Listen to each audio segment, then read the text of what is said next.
Hello welcome friends, स्वागत है आपका हमारे यूट्यूब चैनल में। तो स्टूडेंट, हम लोग 12th का कोर्स स्टार्ट कर दिए हैं। आप दो वीडियो मैंने डाल भी दिया है, जिसमें कि एक में मैंने लेखक का नाम, पाठ का नाम और उसका जन्मतिथि, और उसके बाद कवि और उसके कविता और उनका जन्मतिथि दोनों के बारे में बता दिया है। तो आप उसको देख सकते हैं जाके वीडियो में। तो आज हम लोग पहला चैप्टर कर रहे हैं बातचीत, जो कि एक निबंध है और इसको लिखा बालकृष्ण भट्ट ने। तो आप नाम याद रखेंगे, उनका जन्मतिथि, निधन, निवास स्थान और माता पिता। ये हर चैप्टर में आपको याद रखना है। राइटर का बहुत स्टूडेंट होते हैं राइटर के बारे में ज़्यादा नहीं पढ़ते हैं, क्योंकि आप क्वेश्चन बैंक देखेंगे तो उसमें आपको मिलेगा कि राइटर के जन्म तिथि और उनके जन्म तिथि के साथ साथ उनकी शिक्षा और उनकी रचनाएं, उनके माता पिता कौन थे, उनके साथ क्या घटना घटी, एक विशेष घटना पूछ लिया जाता है।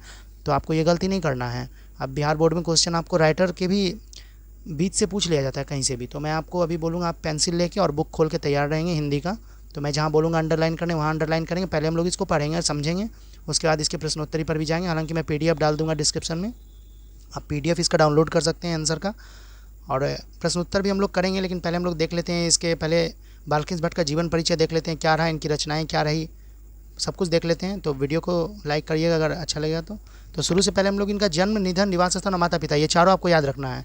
बालकृष्ण भट्ट का जन्म हुआ था 23 जून 1844 में, और इनका निधन 20 जुलाई 1914 ईस्वी में हुआ था। और इनका निवास स्थान है इलाहाबाद, उत्तर प्रदेश। तो आपको इतना याद रखना है, इलाहाबाद उत्तर प्रदेश इनका निवास स्थान है। इनकी माता है पार्वती देवी और पिता है बेनी प्रसाद भगत। बेनी प्रसाद भगत नहीं है, ये भट्ट है शायद, हाँ बेनी प्रसाद भट्ट है। पिता इनके व्यापारी थे और माता एक सुसंस्कृत महिला, जिन्होंने बालकृष्ण भट्ट के मन में अध्ययन की रुचि एवं लालसा जगाई।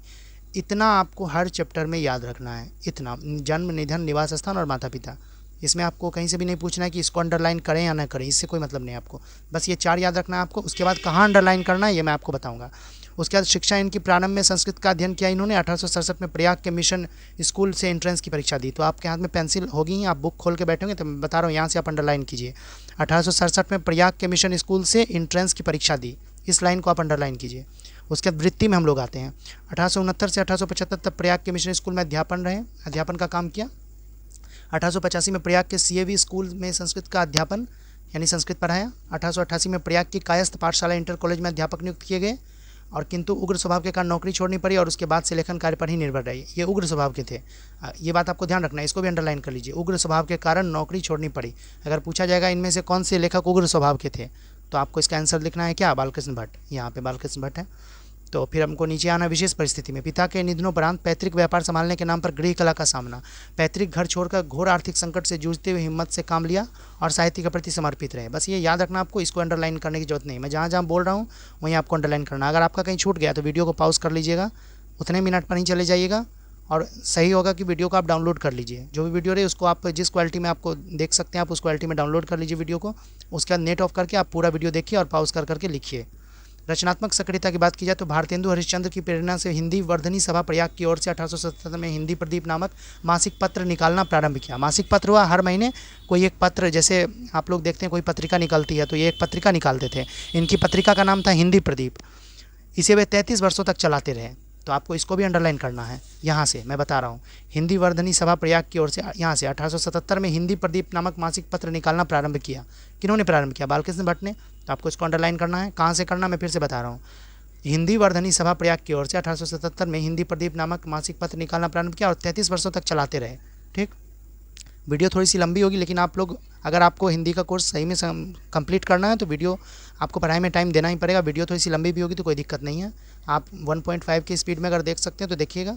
लेकिन आपको अंडरलाइन मैं बता रहा हूँ कैसे कैसे क्या करना है, वो देखते जाए। इसमें नियमित रूप से सामाजिक, साहित्यिक, नैतिक, राजनीतिक विषयों पर निबंध लिखते रहे। 1881 में वेदों की युक्तिपूर्ण समीक्षा की। 1886 में लाला श्रीनिवास दास के संयोगिता स्वयंवर की कठोर आलोचना की। जीवन के अंतिम दिनों में हिंदी शब्दकोश के संपादन के लिए श्याम सुंदर दास द्वारा काशी आमंत्रित, किंतु अच्छा व्यवहार न होने पर अलग हो गए। यानी कि आपको याद रखना, इनका व्यवहार उग्र था थोड़ा सा, ये उतने अच्छे व्यवहार के नहीं थे। तो आपको ये इनके बारे में, बालकृष्ण भट्ट के बारे में ये बात याद रखना है। तो यहाँ पे एक लाइन आप अंडरलाइन कर सकते हैं, 1881 में वेदों की युक्तिपूर्ण समीक्षा की। तो आपको ये सब अंडरलाइन कर लेना, मैं बताऊंगा लिखना कहाँ पे है ये आपको, बस आपको इसको अंडरलाइन करना है। 1881 में वेदों की युक्तिपूर्ण समीक्षा की। उसके बाद रचनाएँ इनकी, ये बहुत इंपॉर्टेंट है, आपको इसको लिखना है। मैं बता रहा हूँ कहाँ से, यहाँ से आप अंडरलाइन कीजिए। रचनाएँ इनकी, उपन्यास में हो गया रहस्य कथा नूतन ब्रह्मचारी, जहाँ पे कोमा है वहीं पे एक पूरा होता है। ऐसा नहीं कि आप नूतन अलग लिख दें ब्रह्मचारी अलग। रहस्य कथा एक इनकी रचना है, उपन्यास है जो, नूतन ब्रह्मचारी दूसरी है। 100 अजान एक सुजान, ये पूछ दिया गया था एग्जाम में, 100 अजान एक सुजान किसकी रचना है, तो आपको लिखना है बालकृष्ण भट्ट की। आप ये कन्फ्यूजन मत रह जाएगा कि हमारे किताब में तो 100 जान 100 जान है ही नहीं चैप्टर, ऐसा कोई बात नहीं। रचनाएं पूछ रहा है ये, तो रचनाएं आपको लिखना है 100 जान 100 जान। उसके बाद गुप्त बैरी, इनकी अगली रचना है। रसातल यात्रा, उचित दक्षिणा, हमारी घड़ी, सद्भाव का अभाव। तो आपको याद रखना है इनकी कौन कौन सी उपन्यास इन्होंने लिखा है। नाटक भी इन्होंने बहुत सारा लिखा, आप यहाँ पे देख सकते हैं।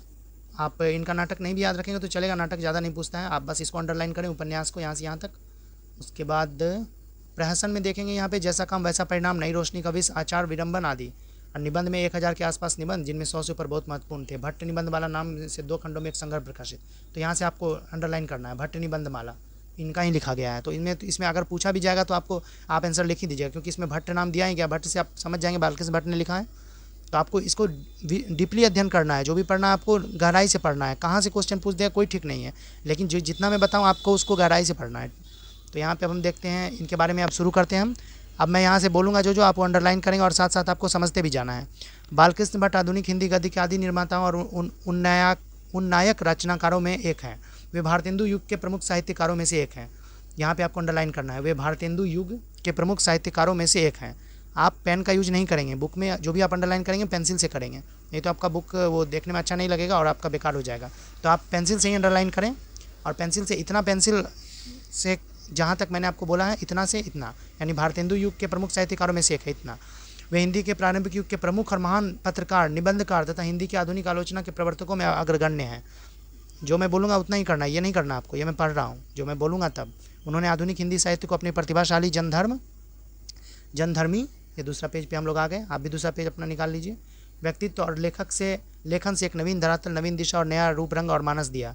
निश्चय इस महत्तर युगांतकारी कार्य में वे एकाकी नहीं थे। स्वयं भारतेंदु, हरिश्चंद्र, प्रताप नारायण मिश्र, प्रेमघन, राधाचरण गोस्वामी जैसे अनेक महान साहित्यकार उनके साथ थे। किंतु यह एक सर्वसम्मत स्थापित मान्यता है कि अपने युग के सर्वाधिक सक्रिय, मुखर और प्रदीर्घ समय तक सुदृढ़ निष्ठा के साथ तेजस्वी लेखन द्वारा साहित्य सेवा करते रहने वाले समर्पित साहित्यकार थे बालकृष्ण भट्ट।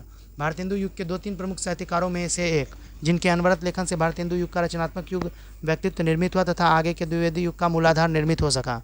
साहित्य केवल कल्पना, विलास और मनोरंजन की वस्तु नहीं, अपितु वह जन समूह के चित्त के विकास का संवाहक है और जन संस्कृति के विकास वाहक का मूर्त वांग्मय उपादान है, जो गहन लोक संपृक्ति से उपासता और दिशा पाता है।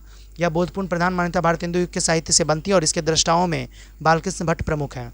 आधुनिक हिंदी नवजागरण और राष्ट्रीय आंदोलन के दौर में नए सिरे से अपनी भाषा और साहित्य की मौलिक लोकवादी प्रकृति एवं जातीय निष्ठा की पहचान करते हुए तदनुरूप दिशा और प्रभाव देने का कार्य जिन महान लेखकों ने अपनी रचनात्मक गतिविधियों द्वारा संपन्न किया, उनमें भट्ट जी विशेष रूप से स्मरणीय हैं। यहाँ से यहाँ तक में मैंने आपको जो बताया वो ये था, ये भारतेंदु युग के प्रमुख साहित्यकार है। यहाँ पे फर्स्ट पेज 11 नंबर पेज पे यहाँ पे आप याद रखेंगे, पूछा जाएगा बालकृष्ण भट्ट किस युग के साहित्यकार थे, तो आपको लिखना भारतेंदु युग के।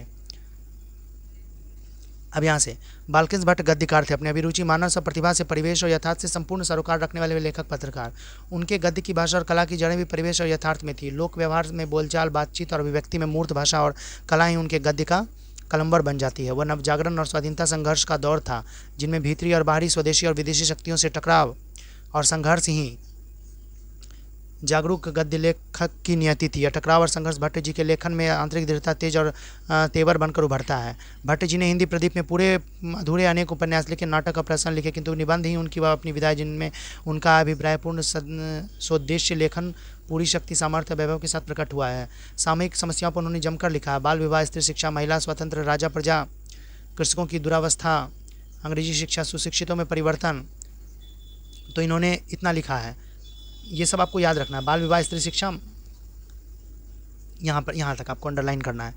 उसके बाद आचार्य रामचंद्र शुक्ल ने निबंधकार के रूप में उन्हें अंग्रेजी साहित्य के एडिशन और स्टील की श्रेणी में लिखा, इसको आप अंडरलाइन कीजिए, बहुत इंपॉर्टेंट लाइन है। आचार्य रामचंद्र शुक्ल ने निबंधकार के रूप में उन्हें अंग्रेजी साहित्य के एडिशन, पूछा गया है क्वेश्चन, अंग्रेजी साहित्य के एडिशन किनको कहा गया है, तो किनको कहा गया, बालकृष्ण भट्ट को।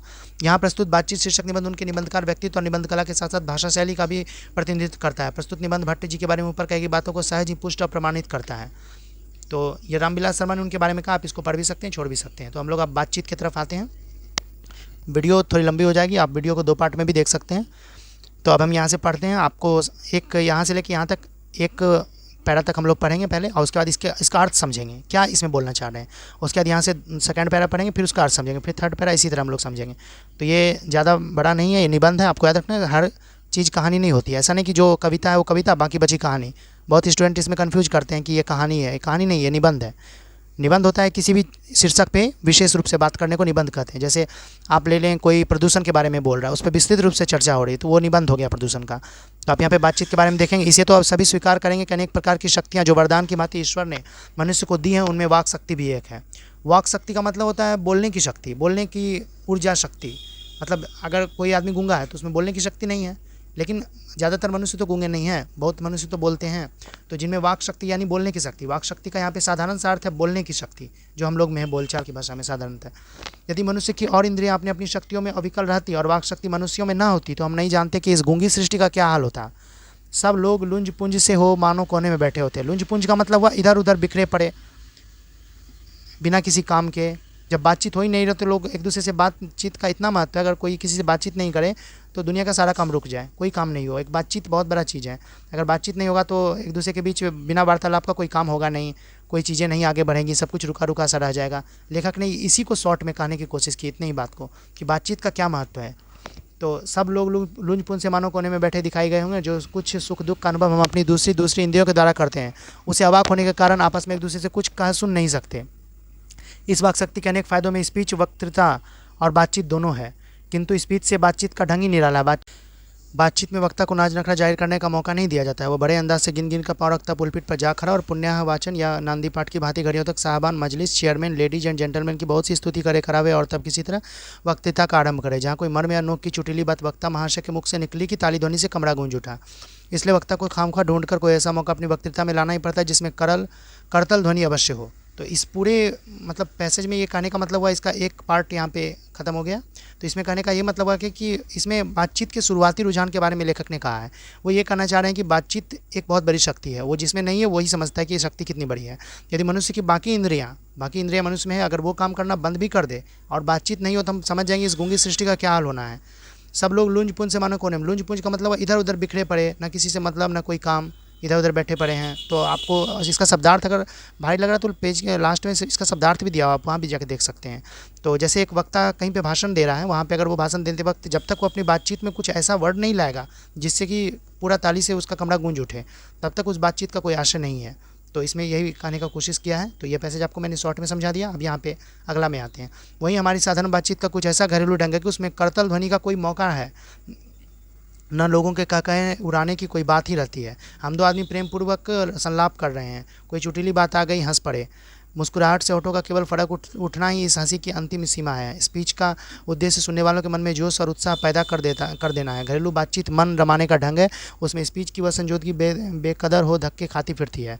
यानी इसमें कहने का मतलब हुआ कि हमारी साधारण बातचीत का कुछ ऐसा घरेलू ढंग है, उसमें न करतल ध्वनि का कोई मौका है, न लोगों के कह उड़ाने की कोई बात ही रहती है। मतलब जो हम साधारण बातचीत घर में करते हैं, जो हमारी साधारण बातचीत है, तो उसमें कोई ऐसा नहीं देखा जाता है कि इसमें कुछ खास हो, कुछ भी हो। हम लोग कुछ भी बोलते हैं तो उसमें ये नहीं देखते कि हम लोग तो घर में ही बात कर रहे हैं, घर में कुछ स्पेशल क्या बोलेंगे।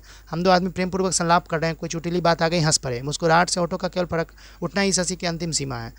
तो मतलब कहने का मतलब हुआ कि इसमें ये नहीं देखा जाता कि बातचीत किस टॉपिक पे कर रहे हैं, कोई प्रेम पूर्वक या कोई दम वाली बात आनी चाहिए जिसमें कि बातचीत का कुछ अर्थ निकले, ये नहीं है। ये घरेलू भाषा की बातचीत के बारे में बोला गया है। स्पीच का मतलब वो होता है कि जो सुनने वाले के मन में उत्साह पैदा कर दे। घरेलू बातचीत मन रमाने का ढंग है। घर में जो बातचीत हम लोग करते हैं उससे तो मन रमता है, लेकिन स्पीच में अगर हम कोई बात बोल रहे हैं तो उसमें मन में उत्साह और जोश पैदा करना जरूरी है, तब हमें तालियों की गड़गड़ाहट मिलती है। उसमें स्पीच की वह संजीदगी बेकदर हो धक्के खाती फिरती है। अब यहाँ से हम देखते हैं, जहाँ आदमी की अपनी ज़िंदगी मज़ेदार बनाने के लिए खाने पीने, चलने फिरने आदि की ज़रूरत है, वहाँ बातचीत की भी उसको अत्यंत आवश्यकता है। यानी कि ज़िंदगी में बाकी काम तो जरूरी है ही, लेकिन बातचीत भी बहुत ज़रूरी है। जो कुछ मवाद या धुआं जमा रहता है वो बातचीत के जरिए भाप बनकर बाहर निकल पड़ता है। यानी कि अगर आपके मन में कोई बात है बहुत दिन से, वो ऐसी गड़ी बात है कि आप मतलब कि आपके मन में अंदर ही अंदर आपको खाई जा रही है, तो आप अगर वो किसी के सामने में बोल देते हैं तो हो सकता है आपका मन कुछ हल्का हो जाए उसको बोलने से। तो ये भी बातचीत का एक महत्व हुआ। चित्त हल्का और स्वच्छ हो, परमानंद में मग्न हो जाता है। बातचीत का भी एक खास तरह का मजा होता है। जिनको बातचीत करने की लत पड़ जाती है वो इसके पीछे खाना पीना भी छोड़ बैठते हैं। हालांकि लेखक बातचीत के बारे में लिख रहे हैं तो थोड़ा बड़ा चढ़ा के लिख रहे हैं। मतलब जिनको बातचीत करने की लत पड़ जाती है तो सच में खाना पीना छोड़ ही देते हैं। अपना बड़ा खर्च कर देना उन्हें पसंद आता, पर वे बातचीत का मजा नहीं खोना चाहते। रॉबिन्सन क्रूसो का किस्सा बहुत लोगों ने पढ़ा होगा, जिसे 16 वर्ष तक मनुष्य मुख देखने को भी नहीं मिला। कुत्ता बिल्ली आदि जानवरों के बीच में रह 16 वर्ष के उपरांत उसने फ्राइडे के मुख से एक बात सुनी। यद्यपि उसने अपनी जंगली बोली में कहा था, पर उस समय रॉबिन्सन को ऐसा आनंद हुआ मानो उसने नए सिरे से फिर से आदमी का चोला पाया। इससे सिद्ध होता है कि मनुष्य की वाक शक्ति में कहाँ तक लुभा देने की ताकत है। मतलब ये रॉबिन्सन के बारे में बता रहे हैं। रॉबिन्सन क्रूसो 16 वर्ष तक कुत्ता बिल्ली आदि जानवरों के बीच में रहा था, लेकिन वो तो बातचीत करने का ढंग नहीं सीख पाएगा। अगर 16 वर्ष तक जानवरों के बीच रहेगा तो बातचीत वो क्या सीखेगा। तो यहाँ पे बोला गया, यद्यपि उसने अपनी जंगली बोली में कहा था, पर उस समय रॉबिन्सन को ऐसा आनंद हुआ मानो उसने ऐसे फिर से आदमी का चोला पाया जब वो बातचीत करने सीख गया तब। इससे सिद्ध होता है कि मनुष्य की वाक शक्ति में कहाँ तक लुभा देने की ताकत है। जिनमें केवल पत्र व्यवहार है, कभी एक बार भी साक्षात्कार नहीं हुआ, उसे उन्हें अपने प्रेमी से बातें करने की कितनी लालसा रहती है। अपना आभ्यंतरित भाव दूसरे पर प्रकट करना, उसका आशय आप ग्रहण कर लेना शब्द के ही द्वारा हो सकता है। सच है, जब तक मनुष्य बोलता नहीं तब तक उसका गुण दोष प्रकट नहीं होता। बेन जॉनसन का यह कहना है कि बोलने से मनुष्य के रूप का साक्षात्कार होता है, बहुत ही उचित जान पड़ता है। इसको आप अंडरलाइन कर लें। बेन जॉनसन का यह कहना है कि बोलने से मनुष्य के रूप का साक्षात्कार होता है, बहुत ही उचित जान पड़ता है। इसको आपको अंडरलाइन कर लेना है। उसके बाद हम इस पैसेज के बारे में तो मैंने आपको समझा दिया, इसमें भी वाक शक्ति के बारे में बता रहे हैं। जो बच्चा 16 वर्ष तक कुछ नहीं बोला, वो अचानक से अगर बोलता है तो उसे किस प्रकार की ताकत मिलती है, उसे कितना अच्छा लगता है, इसके बारे में बताया गया है। तो अगर जो लोग बहुत जिनमें केवल पत्र व्यवहार है, कभी एक बार भी साक्षात करें, जो केवल पत्र लेखन द्वारा बात करते हैं, तो उन्हें अपने प्रेमी से बात करने की कितनी लालसा रहती है। मतलब अगर वो किसी के प्रेमी हैं तो उनसे बात करने की उनको कितनी लालसा रहती है कि हम लोगों ने सिर्फ चैटिंग जिसको बोलते हैं या पत्र लेखन, अभी के ज़माने में तो चैटिंग, लेकिन पहले के ज़माने में पत्र लिखा जाता था, तो पत्र लेखन का ही ज़माना था। मतलब उस समय साक्षात्कार बहुत कम ही होता था। साक्षात्कार का मतलब होता है आमने सामने मिलना, अपना आभ्यंतरित भाव दूसरे पर प्रकट करना, उसका आशय आप ग्रहण कर लेना शब्दों के द्वारा ही हो सकता है। मतलब आप किसी इंसान को कुछ अगर लिख के बोल रहे हैं तो वो उसमें उतना मज़ा नहीं जितना आप उसके सामने में बोल सकते हैं उसको। तो इसमें इसका मतलब यही कहने का, ये सारा बात लेखक के द्वारा ही कहा गया है। अपना अभ्यंतरित भाव मतलब अपने अंदर का भाव दूसरे पर प्रकट करना, उसका आशय अपने आप ग्रहण कर लेना शब्दों के द्वारा ही हो सकता है। सच है, जब तक मनुष्य बोलता नहीं तब तक उसका गुण दोष प्रकट नहीं होता। बेन जॉनसन का यह कहना है, बोलने से मनुष्य के रूप का साक्षात्कार होता है, बहुत ही उचित जान पड़ता है। अब आगे देखते हैं। इस बातचीत की सीमा 2 से लेकर वहाँ तक रखी जा सकती है जहाँ तक उनकी जमात, मीटिंग या सभा न समझ ली जाए। एडिशन का मतलब 2 का मतलब 2 आदमी से लेकर वहाँ तक आ सकते जहाँ समूह नहीं बन जाए। मतलब जमात मतलब समूह, मीटिंग न या सभा न समझ लीजिए। एडिशन का मत है कि असल बातचीत सिर्फ 2 व्यक्तियों में हो सकती है, जिनका तात्पर्य है कि जब 2 आदमी होते हैं तभी अपना दिल एक दूसरे के सामने खोलते हैं।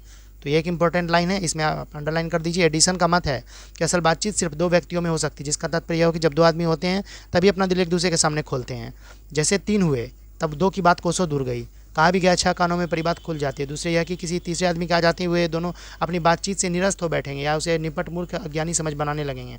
मतलब जब 2 आदमी रहते तभी कोई बात खुल के हो सकती है। जब तीसरा आ जाता है तो वो बोलने में पहले को शर्म आती है या फिर दूसरे को कुछ कहा नहीं जाता कि इसके सामने कैसे कहें। जब सामने में 2 आदमी हो तो अच्छे से बातचीत हो सकती है। यहाँ पे ये एडिशन का मत है। उसके बाद जैसे गर्म दूध और ठंडे पानी के 2 बर्तन पास पास साट के रखे जाएँ, साट मतलब सटा के रखे जाए तो एक का असर दूसरे में पहुंच जाता है, अर्थात दूध ठंडा हो जाता है और पानी गर्म। वैसे ही 2 आदमी पास बैठे तो एक का गुप्त असर दूसरे पर पहुंच जाता है। कितनी अच्छी बात यहाँ से कही, आप समझ सकते हैं। जैसे गर्म दूध और ठंडे पानी के 2 बर्तन अगर एक साथ सटा के रखे जाए, एक साथ परस्पर रखे जाए, तो एक का असर दूसरे में पहुँच जाता है, यानी दूध तो ठंडा हो जाता है और पानी गर्म हो ही जाएगी। वैसे ही 2 आदमी पास बैठे तो एक का गुप्त असर दूसरे पर पहुँच जाता है, चाहे एक दूसरे को देखे भी नहीं, तब बोलने का कौन कहे। एक के शरीर की विद्युत दूसरे में प्रवेश करने लगती है। जब पास बैठने का इतना असर होता है तब बातचीत में कितना अधिक असर होगा, इसे कौन न स्वीकार करेगा। अस्तु अब इस बात को 3 आदमियों के साथ देखना चाहिए, मानो एक त्रिकोण सा बन जाता है। तीनों चित्त मानो 3 कोण और तीनों की मनोवृत्ति के प्रसरण की धारा मानो उस त्रिकोण की 3 रेखाएं हैं। गुपचुप असर तो उन तीनों में परस्पर होता ही है। जो बातचीत 3 में की गई वो मानो अंगूठी में नग सी जड़ जाती है। उपरांत जब 4 आदमी हुए तब बेतकल्लुफ़ी को बिल्कुल स्थान नहीं है। बेतकल्लुफ़ी मतलब हुआ बेबुनियाद बातें, जिसका कोई मतलब नहीं, बिना मतलब की बातें को बिल्कुल स्थान नहीं रहता। खुल के बातें न होंगी, जो कुछ बातचीत की जाएगी वह फॉर्मेलिटी, गौरव और संजीदगी के लक्ष्य में सनी हुई होगी। 4 से अधिक की बातचीत तो केवल राम रमोवल कहलाएगी। मतलब लेखक बता रहे हैं कि 3 की बातचीत कैसी रहेगी। 2 की बातचीत तो लेखक ने बता दिया, 3 की बातचीत कैसी रहेगी ये बताना चाह रहे हैं। 2 की बातचीत का एक सटीक एग्जाम्पल यहाँ पे दिया है, गर्म दूध और ठंडे पानी वाला। तो ये मैंने आपको समझा दिया कि एक गर्म दूध और ठंडे पानी के बर्तन को दोनों को सटा के रखा जाए तो दूध जो गर्म होता है वो पानी को गर्म कर देता है, खुद ठंडा हो जाता है। तो इसी तरह 2 आदमी पास बैठे तो एक का गुप्त से दूसरे तक पहुँच जाता है। लेकिन तीसरे के बारे में बताया कि तीनों चित्त मानो 3 कोण और तीनों की मनोवृत्ति के प्रसरण की धारा उस त्रिकोण की 3 रेखाएं हैं। गुपचुप असर तो इन तीनों में परस्पर होता ही है। अब 4 की बातचीत के बारे में यहाँ पे लेखक ने कहा है, यहाँ पे इस बातचीत के अनेक भेद हैं। 2 बुढ़ों की बातचीत प्राय जमाने की शिकायत पर हुआ करती है। सही बात है, 2 बुढ़े कौन सी बातचीत करेंगे। 2 बूढ़े लोग अगर बातचीत करेंगे, बुढ़े का मतलब बूढ़े लोग बातचीत अगर करेंगे तो वो ज़माने की बात पर करेंगे कि ज़माना आजकल कैसा हो गया, हम लोगों के समय में ऐसा था, आज तो दुनिया कहाँ से कहाँ पहुँच गई।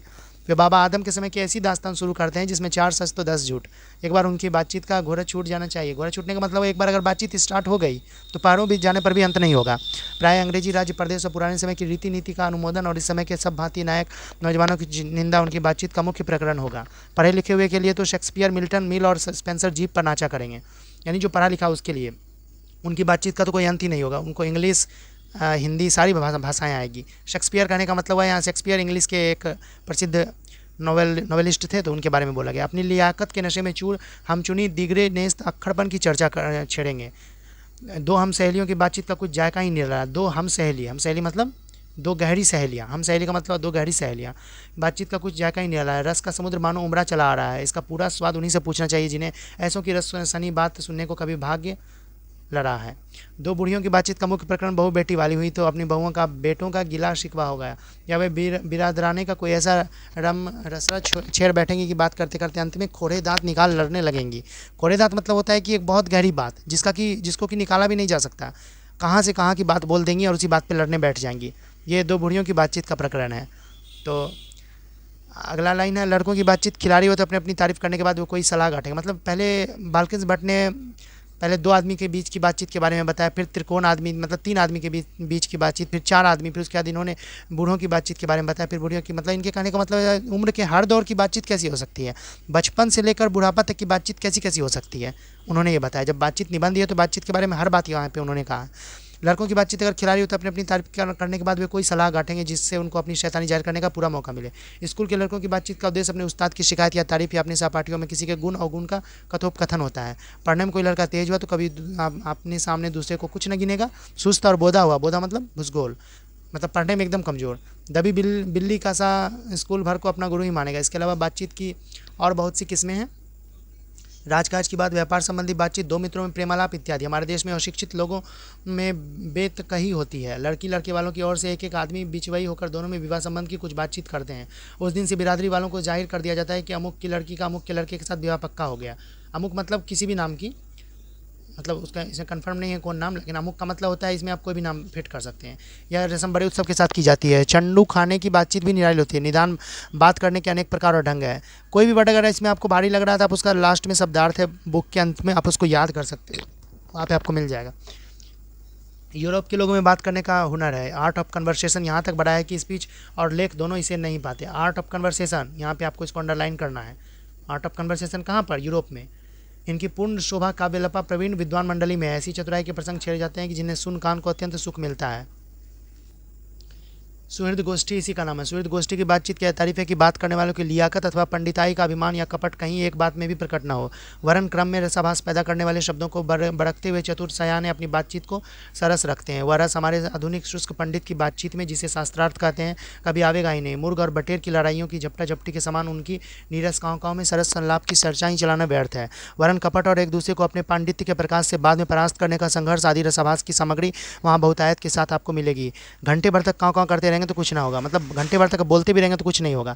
बड़ी बड़ी कंपनियां, कारखाने आदि से बड़े काम इसी तरह पहले 2-4 दिल्ली दोस्तों की बातचीत से शुरू किए गए। मतलब कोई भी कंपनी अगर बहुत बड़ी आज है तो पहले बातचीत से ही उसकी भी शुरुआत हुई। यहाँ पे भी बाल्किंस भट्ट ये कहना चाह रहे हैं कि देखो बातचीत का यहाँ पे भी कितना महत्व है। अगर आज कोई बहुत बड़ी बिल्डिंग खड़ा कर लेता है तो पहले कभी न कभी तो वो किसी से बातचीत ही तो किया होगा कि पहले मैं 1 मंजिला बनाऊंगा, फिर कल 2 मंजिला हो गई, फिर 3 मंजिला, करते करते करते करते वो बहुत बड़ी बिल्डिंग बन गई।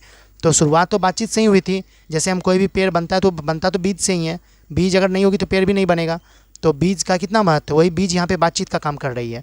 उपरांत बढ़ते बढ़ते यहाँ तक बढ़े कि हजारों मनुष्यों की उनसे जीविका चलने लगी और साल में लाखों की आमदनी होने लगी। 25 वर्ष के ऊपर वालों की बातचीत अवश्य कुछ न कुछ सारगर्भित होती होगी। अनुभव और दूरंदेशी से खाली ना होगा। और 25 से नीचे की बातचीत में यद्यपि अनुभव, दूरदर्शिता और गौरव नहीं पाया जाता, पर इसमें एक प्रकार का ऐसा दिल भाव और ताजगी रहती है जिसकी मिठास उससे 10 गुनी चढ़ी बढ़ी। यानी कि 25 वर्ष की उम्र की बातचीत, 25 वर्ष की उम्र वालों की बातचीत में रस बहुत होता है, ये बोलने की कोशिश कर रहे हैं, मिठास बहुत होता है। यहाँ तक हमने बाहरी बातचीत का हाल लिखा है जिसमें दूसरे फरीक के होने का बहुत आवश्यकता है, बिना किसी दूसरे मनुष्य के हुए, जो किसी तरह संभव नहीं है और जो दो ही तरह पर हो सकता है। या तो कोई हमारे यहाँ कृपा करे या हम ही जाकर दूसरे को कृतार्थ करें। पर यह सब तो दुनियादारी है जिसमें कभी कभी रसाभास होते देर नहीं लगती, क्योंकि जो वहाँ से हमारे यहाँ पधारे उनकी पूरी दिलजोई ना हो सकती तो शिष्टाचार में त्रुटि हुई। मतलब जो हमारे यहाँ आया है, अगर उनकी दिलजोई मतलब खातिरदारी, अगर उनकी पूरी दिलजोई, उनसे बात करने का तरीका, उनकी खातिरदारी ना होगी तो शिष्टाचार का बात आ जाएगा। मतलब शिष्टाचार इसके पास नहीं है, शिष्टाचार में त्रुटि है। अगर हम ही उनके यहाँ गए तो पहले तो बिना बुलाया जाना ही अनादर का मूल है, और जाने पर अपने मन माफिक बर्ताव न किया गया तो मानो दूसरे प्रकार का नया घाव हुआ। मतलब अगर हम किसी के यहाँ गए और अगर वो हमारे मन के अनुसार बात नहीं करे, मतलब हमें दूसरे टाइप से बात करे, मतलब हमारा वैल्यू नहीं दे, तो वो एक नया प्रकार का घाव है। इसलिए सबसे उत्तम प्रकार बातचीत करने का हम यही समझते हैं कि हम वह शक्ति अपने में पैदा कर सकें कि अपने आप बात कर लिया करें। हमारी भीतरी मनोवृत्ति प्रतिरक्षण नए नए रंग दिखाया करती है। वह प्रपंचात्मक संसार का एक बड़ा भारी आईना है, जिसमें चाहे जैसी चाहो वैसी सूरत देख लेना, कुछ दुर्घट बात नहीं है। और जो एक ऐसा चमनिस्तान है जिसमें हर किस्म के बेल बूटे खिले हुए हैं, ऐसा चमनिस्तान की सैर में क्या कम दिल बहलाव है। मित्रों का प्रेम आलाप कभी इसकी 16वीं कला तक भी न पहुंच सका। इसी शहर का नाम ध्यान या मनोयोग या चित्त को एकाग्र करना है, जिसका साधन 1-2 दिन का काम नहीं, वर्षों के अभ्यास के उपरांत यदि हम थोड़ी भी अपनी मनोवृत्ति स्थिर कर रवा को अपने मन के साथ बातचीत कर सकें तो मानो अहोभाग्य। एक वाक शक्ति मात्र के दमन से न जाने कितने प्रकार का दमन हो गया। हमारी जीवा कतरनी के समान सदा स्वच्छंद चला करती है। यदि हमने काबू में कर लिया तो क्रोधाधिक बड़े बड़े अजय शत्रुओं को बिना प्रयास जीत अपने वश में कर डाला। इसलिए अवाकर अपने बातचीत करने का यह साधन याक्त साधनों का मूल है। शक्ति परम पूज्य मंदिर परमार्थ का एकमात्र सोपान है। ये चैप्टर यहाँ पे ख़त्म होता है। हम यहाँ पे ये बताएंगे आपको कि अभी जो लास्ट लाइन में लेखक ने इतना इंपॉर्टेंट बात कहा उसका क्या अर्थ है। तो सबसे पहले लेखक ने इस सारी बातों को कहा, लेकिन अंतिम में एक बात लेखक ये कह रहे हैं कि वह शक्ति अपने आप में पैदा कर सके कि अपने आप से बात कर लिया करें। मतलब अपने आप से भी बात करना है। मतलब हम तो, लेखक ने तो कहा बात 2 आदमी के बीच हो सकती है, लेकिन हम तो एक ही आदमी, हम अपने आप से क्या बात करें। तो यहाँ पे समझने वाली बात यह है कि आपके अंदर अगर कोई भी समस्या है, किसी ने आपको कुछ बोल दिया, आप कहीं पे गए, आपको अच्छा फील नहीं हुआ, आपको ख़राब लगा किसी का व्यवहार, तो उसे दूसरों के पास बोलना तो है ही, लेकिन उससे पहले अपने आप में बोलिए कि क्या वो इंसान हमारे लाइफ में, क्या वो इंसान हमारे ज़िंदगी में कितना वैल्यू रखता है। अगर उसका बोला गया बात हमारे लिए इतना इंपॉर्टेंट है तभी हम उसको इंपॉर्टेंट दें। अगर उसका बोला गया बात इंपॉर्टेंट नहीं है तो हम उसको इग्नोर कर दें, हम उसको ज़्यादा दिमाग उसमें नहीं लगाएं। लेखक का कहने का मतलब है कि हम अपने अंदर बात करके एक बहुत बड़ी समस्या का भी हल कर सकते हैं। अगर आप पढ़ाई कर रहे हैं, आप स्टूडेंट, आपको पता नहीं चल रहा है किस तरह पढ़ाई करें, तो आप एकांत में शांत चित्त होकर अपने आप से बातचीत कीजिए कि पहले क्या करना है। बातचीत तो हर कोई अपने आप से करता ही है, मन में बोल के नहीं करे लेकिन मन में तो करता ही है। तो ऐसे आपको करना है क्या कि अपने आप से बात करके देखना है कि हम पहले किस चीज़ का, जैसे कोई सब्जेक्ट आप शुरू करना चाहते हैं तो आपको पता नहीं चल रहा है किस तरह से शुरुआत करें, तो जब आप कहेंगे जब मुझे पता ही नहीं तो मैं बात क्या करूँगा, तो आप ये देखें कि पहले हमसे पहले लोगों ने किस तरह किया है। आप यूट्यूब का वीडियो देख सकते हैं, आप मुझसे पूछ सकते हैं, कोई भी चैप्टर में प्रॉब्लम हो अगर मैं वो बताऊँ तो आप उसका अपने आप में चिंतन करें, अपने आप से पूछें कि क्या उन्होंने जो बताया वो कितना सही मेरे लिए। अगर सही लगे तो उसको तुरंत अप्लाई कीजिए। तो ये कहने का मतलब हुआ। मान लीजिए बहुत कहीं पर एक वाक शक्ति मात्र के दमन से न जाने कितनों का दमन हो गया। इसका कहने का मतलब ये हुआ कि अगर बोलने की शक्ति अगर हमारे पास है तो अगर हम उस पर कंट्रोल नहीं करेंगे, बोलने का मतलब ये नहीं कि हम कुछ भी बोलते चले गए। हमारी जीवा यहाँ पे लिखा हुआ, लेखक ने लिखा, कतरनी के समान सदा स्वच्छंद चला करती है। मतलब कि एकदम जो जैसे मुंह पे बात आया जो वो तुरंत बोल दिए, तो इससे दूसरों को ख़राब भी लग सकता है, यहाँ तक बात युद्ध तक भी आ सकती है। तो वैसा काम नहीं करना। आपको जो भी कुछ बोलना है सोच समझ के बोलना है। लेखक के द्वारा कहा गया इस पाठ से शिक्षा यही मिलती है। अगर परीक्षा में क्वेश्चन भी आता तो आप यही लिखेंगे। लेखक ने बातचीत कहानी तो कही है, लेकिन अंत में उन्होंने इस पाठ के माध्यम से यही कहना चाहा है कि हम लोगों को बातचीत खुद से करनी चाहिए सबसे पहले तो, किसी भी समस्या पर। अगर वो बातचीत से कुछ हम लोगों को सॉल्यूशन मिल सके तो उसी बातचीत से मिल जाएगा, हम खुद की बातचीत से, किसी तीसरे या दूसरे की ज़रूरत नहीं पड़ेगी। और दूसरी बात, हमें अपनी वाणी पर भी नियंत्रण रखना है। कुछ ऐसा नहीं बोल देना है जिससे किसी को खराब लगे। यहाँ लिखा हुआ है हमारी जीवा कतरनी के समान सदा स्वच्छंद चला करती है। यदि हमने काबू में कर लिया तो क्रोधाधिक बड़े बड़े जो शत्रुओं को बिना प्रयास ही अपनी जीत में बस। अगर हमने हमारे जो शत्रु बन गए, अगर हमने शुरू में ही उनसे अच्छे से बात किया होता या उनको कुछ गलत, अगर वो हमारे साथ गलत करे भी तो हमने उनको कुछ नहीं कहा होता तो युद्ध का प्रयास ही नहीं आता। अगर हम अपनी वाणी पे कंट्रोल नहीं करेंगे तो फिर आगे बहुत बड़ा समस्या का सामना करना पड़ेगा। ये ऐसा लेखक बोल रहे हैं। इसलिए हवा कर अपने बातचीत करने का साधन याक्त साधनों का मूल है। शक्ति परम पूज्य मंदिर है, परमार्थ का एकमात्र सोपान है। तो ये उसके बाद हम लोग नेक्स्ट कल करेंगे दूसरा चैप्टर। तो इसमें मैंने आपको बता दिया, प्रश्न उत्तर का जहाँ तक बात हो मैं PDF में दे दूँगा और आपको इसका सारांश भी मैं PDF में ही दे दूँगा। तो नेक्स्ट वीडियो के लिए रेडी रहेगा। अगले पार्ट में हम लोग पढ़ाएंगे उसने कहा था, बहुत अच्छी कहानी है तो वो हम लोग देखेंगे उसने कहा था, और उसके लेखक का चंद्र शर्मा गुलेरिया। आप जैसे पाठ खत्म होते जाए उसके लेखक का नाम और उसकी रचनाएं जो भी मैंने अंडरलाइन करवाया है, यहाँ पे आप देख सकते हैं बालकृष्ण भट्ट का मैंने अंडरलाइन करवाया है। रचनाएं कौन कौन सा आपको सब जितना अंडरलाइन कराया है, आप अगर नहीं कर पाए तो वीडियो को पॉज करके आप शुरू करके फिर से देख सकते हैं। तो कल हम लोग करेंगे दूसरा चैप्टर उसने कहा था। तो वीडियो अच्छी लगे तो लाइक करें और शेयर कर दें।